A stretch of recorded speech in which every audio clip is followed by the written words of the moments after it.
সবাইকে আসসালামু আলাইকুম।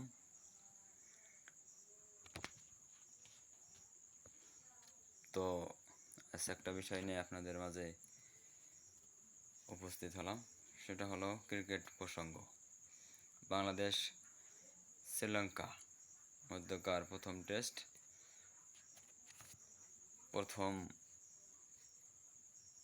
দিন ও দ্বিতীয় দিন সহ যা যা ঘটলো সে সম্পর্কে কিছু কথা বলবো আপনাদের সাথে। তো বাংলাদেশ প্রথমে টেস্ট জিতে প্রথমে ব্যাটিং করার সিদ্ধান্ত নেয়। প্রথমে সাদমান ইসলাম এবং আনামুল হক বিজয় তারা ওপেন করতে নামে। শুরুটা মোটামুটি ভালো হয়।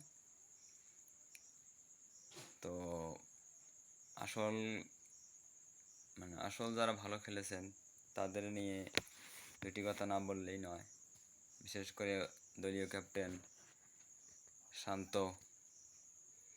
148 মহামূল্যবান রান, অনেকদিন পর শান্ত রান দেখা পেয়েছে।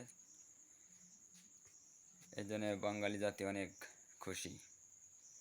সেই সাথে আমাদের মুশফিকুর রহিম, যাকে আমরা বলি রান মেশিন, মুশফিকুর রহিম করেছে 163, এক অসাধারণ ইনিংস যা চোখে না দেখলে বিশ্বাস করা যায় না।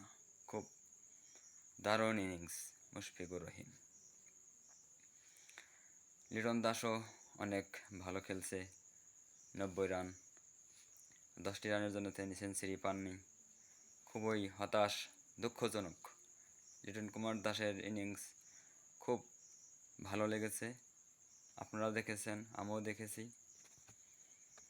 লিটন দাস অনেক ভালো একজন ব্যাটসম্যান, তার সেঞ্চুরিটা করা উচিত ছিল, কিন্তু তিনি করতে পারেননি। যাক, আজ ব্যর্থ হয়েছে, অন্যদিন করবে বলে আমরা আশা করছি। এবং কি বাংলাদেশ 18 কোটি জনগণ আশা করে যে লিটন দাস পরবর্তীতে ঘুরে দাঁড়াবে এবং কি সেঞ্চুরি করবে।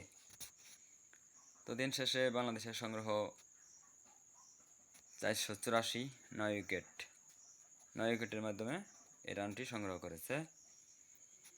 151 ওভার তারা মোকাবেলা করে এই রান সংগ্রহ করেছে। তো আপনারা সবাই